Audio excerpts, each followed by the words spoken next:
Assalamualaikum and very good morning. My name is Alice Natasha binti Baharudin at S75683 from Digital Education K3. So I will present to you today about comparison on online digital and traditional classes between these two articles. Firstly, digital education is the use of digital technologies and online resources to support your teaching and learning. It integrates information and communication technology or ICT into education to create a more interactive and flexible learning environment. This allows students to learn anytime and anywhere through tools such as online courses, virtual classroom, educational software, and e-learning platform. Overall, digital education improves accessibility, convenience, and effectiveness, making learning easier and more engaging for students. This slide compares two learning methods discussed in the Article 1 and Article 2. Article 1 focuses on online learning, which is flexible, convenient, and allows students to access lessons from anywhere. It also supports self-paced learning and easy access to digital resources. However, its challenges include internet issues and limited interaction. On the other hand, Article 2 discusses face-to-face learning, which provides better classroom engagement, direct communication with lecturers, and a more structured environment. However, it has fixed schedule and less flexibility. Overall, both methods have their own advantage and challenges. The similarities between Article 1 and Article 2. First, both articles focus on digital education and traditional, important into the learning environment. They also highlight flexible learning where students can study anytime, anywhere. In addition, both articles mention easy access to learning material through online platform. The article also show that digital learning help improve skill, soft skill, and independence and responsibility among students. However, both also discuss the disadvantage as an internet issue, distraction, and limited interaction.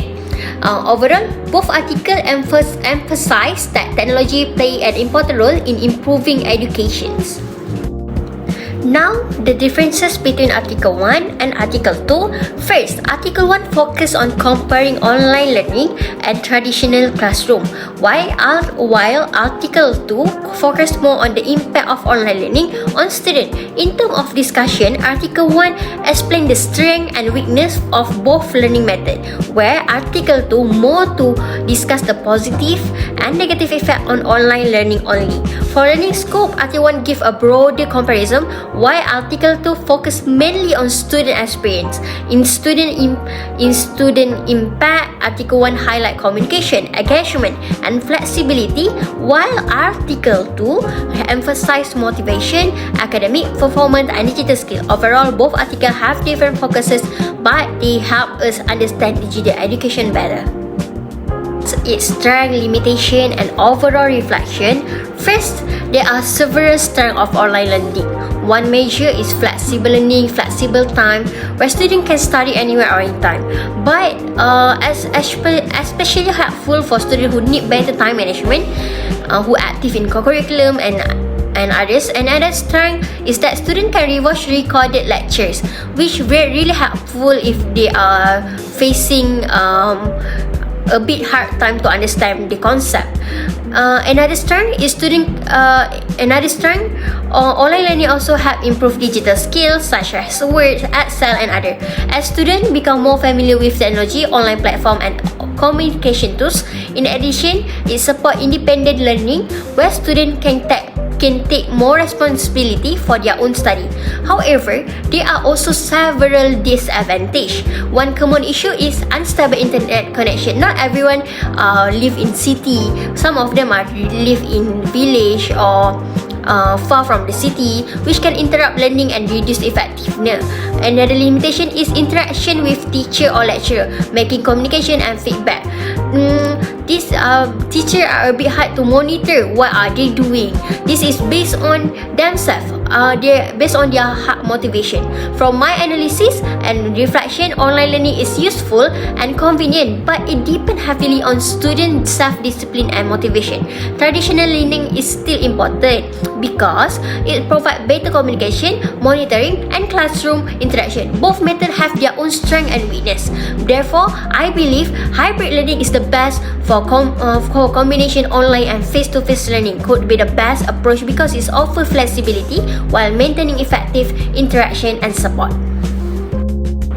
So the implication of digital education for students is provide flexible learning, improve digital skills, and encourage independence. But it can also affect well-being due to stress and distraction. For educators, they must adapt to new tools and teaching methods. Lastly, strong digital support systems such as stable internet, better infrastructure, technical support, and safe platform are essential for effective digital learning. From my reflection, this digital education have given many benefits to students. During BKP, I personally experienced online learning and it taught me to become more self-disciplined and to be more independent. Because I had to manage my own study time, it also gave flexibility as I could attend classes from home and rewatch recorded lecture when I did not fully understand a topic. It's really helpful. However, online learning also had challenges such as internet issue, distraction at home, and limited communication with lecturer and friends. And also, students who have lower motivation will facing the same problem because it's depend on ourselves. In conclusion, digital education is very important in modern learning because it provides flexibility and improve digital skill. However, both online and face-to-face learning have their own strength. Based on my experience during PKP, I believe hybrid learning is the best future approach because it combines the flexibility of online learning with better interaction and support from traditional classroom learning. That's all from me. Thank you.